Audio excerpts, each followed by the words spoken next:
Hola, ¿conoces manipuladores, manipuladoras?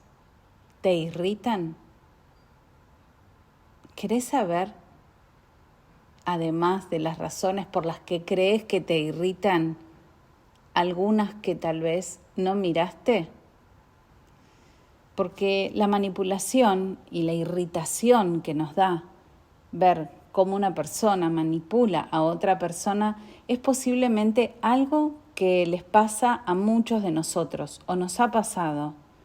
Vemos manipulación afuera, comentarios retorcidos, advertencias disfrazadas de cuidado, silencios estratégicos, relatos acomodados, acomodadísimos diría, y algo adentro se nos enciende. Nos molesta, nos duele, nos dispara en apariencia un aspecto protector sobre el otro. Pero hay una dimensión un poco más, tal vez incómoda, más honesta, y es que las personas que manipulan, muchas, refieren que creen, que saben que sería lo mejor para un tercero. Y por eso actúan así. Un hijo, una hija, una amiga, una pareja, un hermano, una hermana.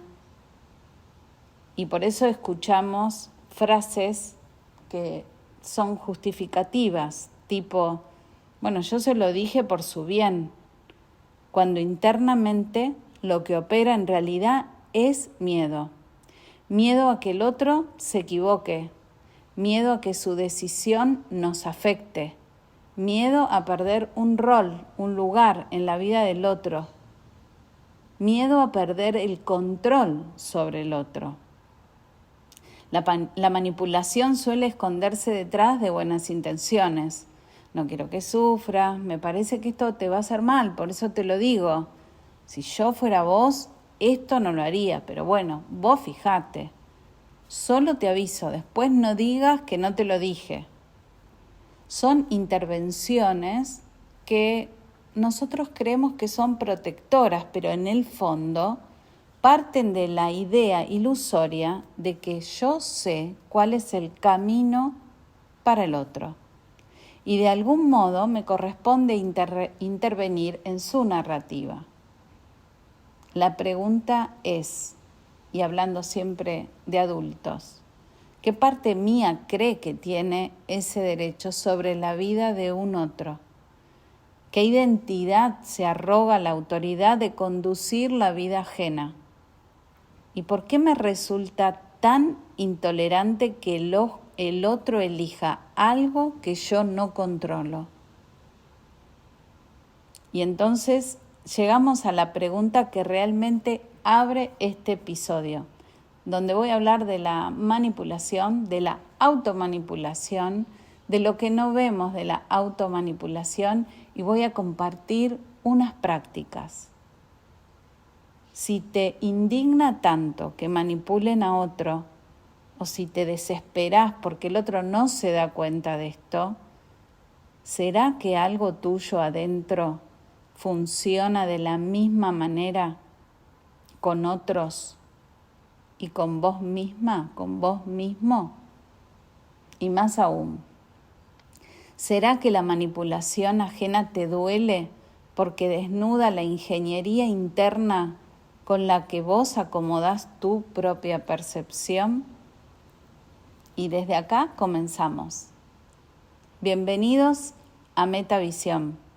Miremos más allá de lo aparente, porque sé que vivimos atrapados en filtros invisibles que moldean lo que vemos y lo que creemos. Este podcast nació justamente para eso, para abrir una grieta en esa percepción y mirar desde otro nivel. En estas cápsulas que comparto mes a mes, te invito a cuestionar lo establecido, a expandir tu mirada, a hackear las creencias que construyen tu realidad, porque todo lo que se expone comienza a desvanecerse y lo que comprendes desde una visión más allá del tiempo te transforma. Lo que vemos afuera ilumina lo que ocurre adentro y abrir esa percepción es el comienzo del episodio de hoy. Mira, te voy a compartir algunos ejemplos de manipulación. Por ejemplo, el de una madre o un padre sobreprotector, sobre un hijo que ya es adulto y que escuchás frases como: yo sé que mi hijo necesita resolverlo solo, pero igual le adelanto con lo que se puede encontrar para que no sufra. Pero si hacemos una traducción interna desde la conciencia, podríamos ver otras líneas como: no confío en su capacidad, tampoco en la vida, manipulo la escena para evitar mi propio miedo a que crezca, entre otras, ¿no? O, por ejemplo, en el terreno de las amistades. Yo sé que no tengo que opinar, pero igual advierto: cuidado con fulanita. Solo se los digo para protegerlo. Yo sé cosas que ustedes no saben, pero prefiero no hablar porque estoy haciendo prácticas para no juzgar. Y si vemos la letra chica de esa frecuencia vibratoria, puede ser: tengo miedo de perder mi lugar, manipulo la percepción del grupo para asegurarme pertenencia, entre otros. O en las parejas. Yo sé que no pasó nada porque confío plenamente en él o en ella, pero igual le pregunté quiénes estaban, además de yo, para quedarme tranquila. Y la traducción interna podría ser: mi inseguridad necesitaba información. Me hago la que me interesa, que es lo que estaba pasando, pero en realidad es para que mi control se calme, aunque sea 5 minutos. En estas 3 escenas ocurre lo mismo. Suavizamos señales que nos incomodan, exageramos señales que nos favorecen, justificamos la intervención con cuidado, protección, amor, y acomodamos la percepción para sostener nuestra seguridad interna. Lo que parece altruismo es muchas veces una forma elegante de evitar un miedo propio. Por eso, cada vez que manipulamos, nos automanipulamos. El momento exacto en el que ya sabemos, sentimos que no es por ahí, pero una parte interna nos arrastra. La automanipulación no es mentirnos, es algo mucho más sofisticado. Yo quiero compartirte un poco de esto porque es acomodar toda la percepción para no confrontar con un miedo. Doblamos el sentido de la escena, suavizamos señales, exageramos amenazas o posibles ataques. Buscamos referencias o pruebas del pasado de esa persona. Fabricamos explicaciones que nos preserven. No es falta de voluntad, no es inmadurez emocional, es toda una ingeniería perceptual puesta al servicio de un miedo, de un límite. ¿Y cómo me doy cuenta de que la automanipulación, que también proyecto sobre otro, está frenándonos, nos está sacando de la presencia? Te voy a contar algunas consecuencias finas, profundas, fácilmente observables antes de las microprácticas. Por ejemplo, ten en cuenta que como tu mente tiene que estar muy alerta, muy activa, la presencia, el estado de presencia se fragmenta porque queda atrapada en algo que yo llamo microfuturos. La automanipulación, que es primero que la manipulación, te lleva a imaginar escenarios para justificar tus acciones. Si digo esto, pasa esto. Si no controlo, se va a desordenar. Eso bloquea el instante, el flujo de energía natural de que sea lo que tiene que ser.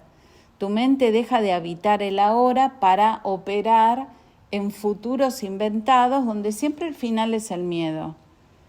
Y como consecuencia, perdés acceso a la intuición genuina. Es como si tu mejor futuro no podría ser escuchado en ese momento. Por otra parte, te diría que si te pones a autoinvestigarte, se activa un circuito de vigilancia interna. Cada vez que manipulás, afuera o adentro, el cuerpo entra en modo vigilancia. Se tense la nuca, la respiración se acorta, la mirada es hiperanalítica y como consecuencia no hay un descanso perceptual porque el sistema nervioso queda en alta aun cuando no pasa nada. Es como si estuvieras esperando que sí pase algo. Otro ítem para tener en cuenta es que aparece una desconexión del cuerpo. La automanipulación exige sostener una narrativa, ¿verdad? Y para sostenerla tenés que apagar cualquier sensación que lo contradiga. Si es en una escena de celos, si estás tratando de manipular al otro, por más que el tercero en cuestión en tu mente tenga algún gesto que te parezca genuino, sincero, seguramente lo hizo para... Y entonces el cuerpo deja de ser brújula y pasa a ser un escenario donde retumba la tensión para no escucharte. Además se pierde como la brújula moral interna, ¿no? Es como que el propósito se confunde, porque cada vez que manipulás, alterás tu propio eje, ¿no? Estás fuera del equilibrio, porque actúas desde el miedo, llamándolo amor, actúas desde el control, llamándolo cuidado, actúas desde la inseguridad, llamándolo intuición, y entonces no podés distinguir qué deseas verdaderamente, porque todo se mezcla, perdés claridad. Además se debilita la confianza en tu propia palabra interna, porque en definitiva algo tuyo es testigo de lo que está pasando. Si vos acomodás la percepción para acomodarte en la escena, la mente aprende que tu palabra es negociable, no coherente. Y tu compromiso para que lo real suceda, ¿no? Para tener una buena potencia vibracional, se diluye. Perdés totalmente autoridad espiritual, porque la automanipulación alimenta la percepción de separación, porque me pongo en rol de creadora de un guión en lugar de receptora de la guía. No puedo recibir esa información de la vida. Y además entra la ansiedad y el día se llena de micro anticipaciones ansiosas que me desgastan. Se enturbia el campo, ¿no? Todo pesa, nada fluye, los milagros quedan suspendidos para otra vida. Se debilitan los vínculos verdaderos porque con el paso de las experiencias las relaciones pierden profundidad. Algo del otro se da cuenta que siempre estamos infundiéndole miedo y quedamos en una especie de superficie emocional. Y hay un momento donde pasa lo más importante, y esto es el quiebre para un manipulador, que aparece un cansancio inexplicable, que ni siquiera se te va cuando dormís bien. Entonces se frena realmente tu propio potencial, porque el conflicto se recicla, la lección vuelve, la escena se repite. Un curso de milagros, este libro del que yo hablo tanto, hice todo este ciclo 2025, que duró todo un año y ahora comienza el ciclo 2026, lo explica de una manera impecable en el texto del capítulo 21. Dice esto: decidís en secreto lo que querés y eso te parece que es lo que ves. Es decir, lo mismo que dice la neurociencia, ¿no? Primero fabrico la interpretación y después reacciono a lo que yo mismo fabriqué. Es el ego operando como ingeniero perceptual, un arquitecto interno que acomoda cada ladrillo de la percepción para sostener el propósito que eligió sin avisarnos. La neurociencia aporta también datos, ¿no? Que el cerebro no percibe lo que ocurre, percibe lo que cree que va a ocurrir. Si en tu historia interna vive la idea, acá voy a perder el control, acá me van a rechazar, me voy a quedar solo, sola, entonces el cerebro no espera a ver qué pasa, hace algo mucho más primitivo y protector, selecciona de la escena todo lo que encaje con ese miedo y descarta lo que podría calmarlo. Dicho así en simple, es automanipulación neurobiológica. No vemos para entender, vemos para confirmar lo que tememos. Yo no sé cómo te está pegando este podcast, pero si en algún punto hay algo tuyo que empieza a sentir que se puede abrir una puerta distinta, abrila, tómala, ¿sí? Porque tenemos que saber que antes que nada hacemos muchos intentos casi invisibles antes de hacer el verdadero cambio, ¿no?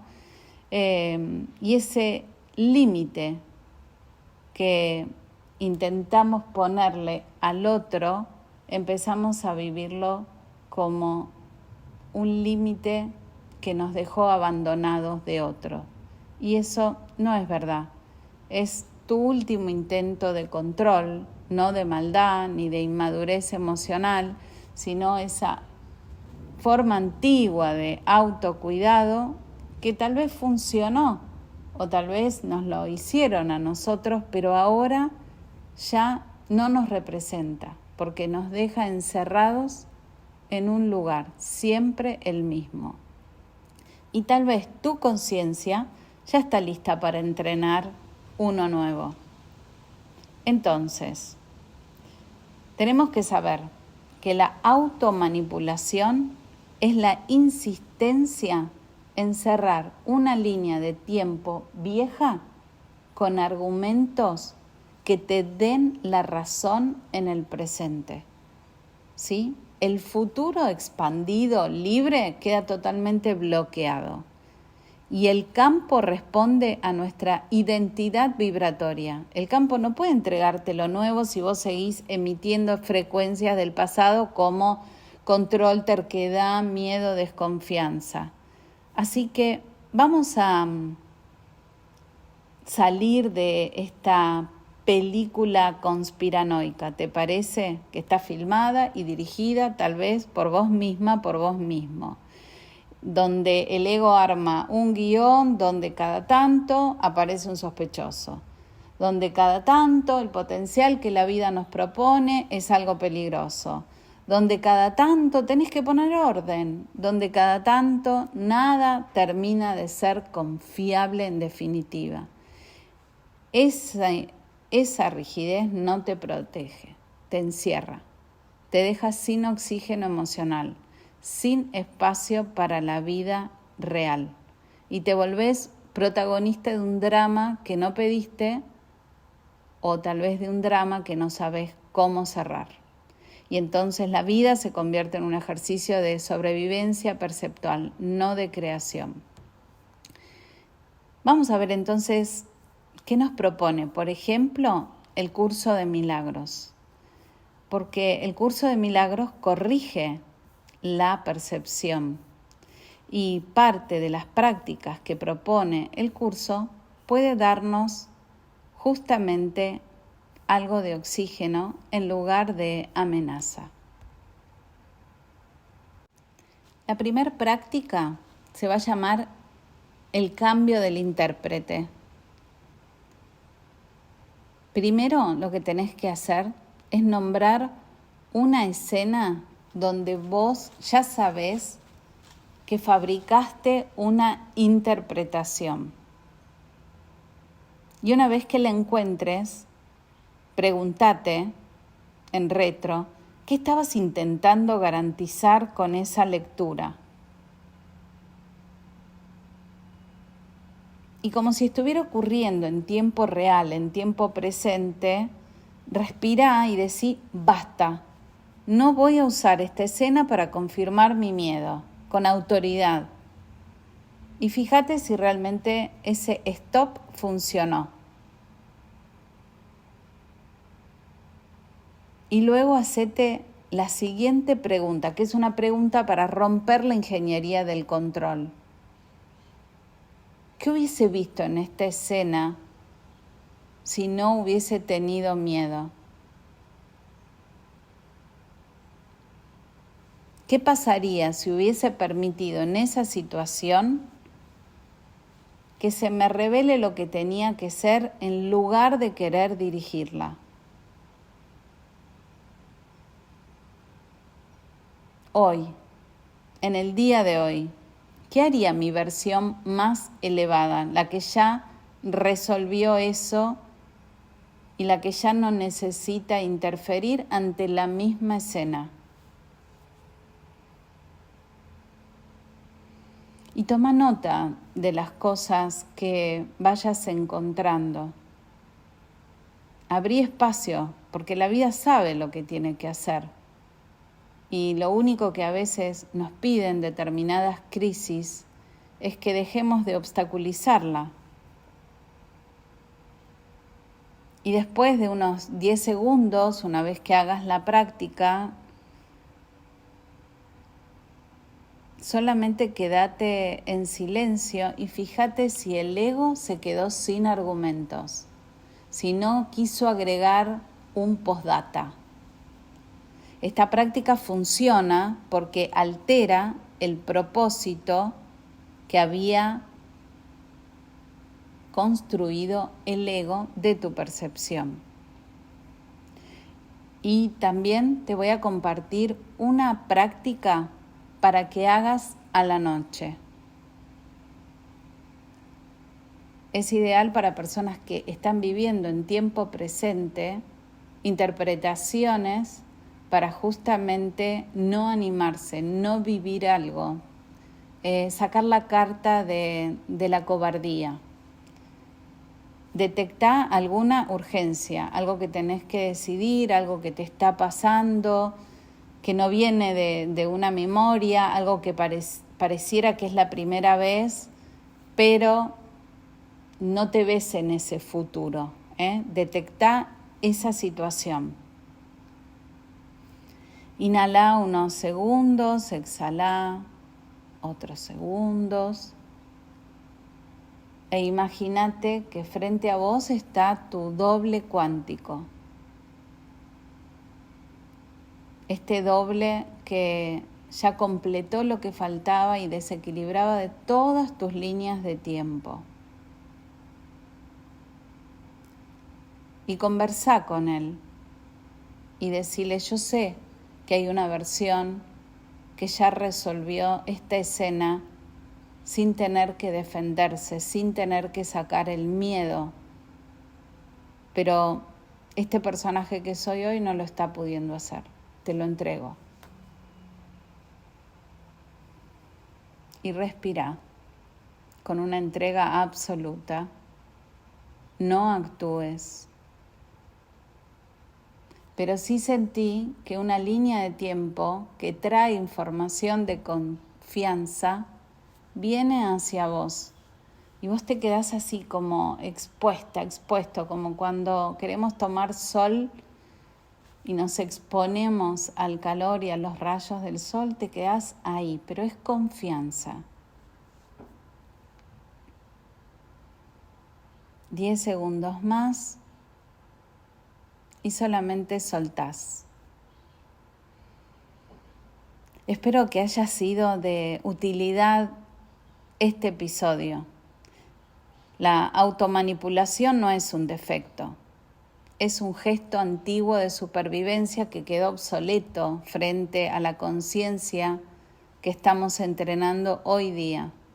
Manipulamos afuera y adentro por la misma razón, porque en el fondo creemos que sabemos qué debería pasar. Creemos que sabemos qué decisión tendría que tomar un hijo, una amiga, qué emoción debería sentir una pareja, qué ritmo tendría que llevar la vida de alguien que amamos, cómo tendrían que ser los resultados de un curso que estudiamos. Y lo hacemos con convicción, con buena intención, con cuidado, pero la verdad es más simple y más honesta. Si todavía no sabemos confiar en la vida para nosotros mismos, ¿cómo no vamos a intentar dirigir la vida de otro? La manipulación nace del mismo origen, del miedo a dejar de ser el que controla el guión. Es una forma sutil de decir, si no acomodo la escena, algo va a salir mal. Y este 2026 trae otra estructura, otra información, otra posibilidad, más transparencia, más anticipación, más coherencia, más sincronización, más antena. En esa estructura sostener la manipulación se va a volver algo disonante. Una capa vieja en un sistema que ya actualizó el código, te vas a sentir incómoda, incómodo. Porque hay algo que empezamos a comprender. La vida sabe más que nuestro miedo, mucho más. Y cuando dejamos de manipular, cuando soltamos el intento de preservar una versión pequeña de nosotros, aparece otra dimensión de libertad. Porque como dice un curso de milagros, las imágenes que fabricás no pueden prevalecer contra lo que el campo infinito de posibilidades quiere que seas. Y entonces la pregunta final, que no es moral, es energética o es espiritual. ¿Qué versión de vos querés que narre tu vida? ¿Cómo sería tu vida si en lugar de inspirar a otros y a vos mismo cautela y temor, te volvieras una presencia que habilita libertad en los demás y en vos? Soy Gaby Piccoli y esto fue Metavisión, un podcast donde aprendemos a ver distinto, porque ver distinto es una forma más alta de amor. Gracias.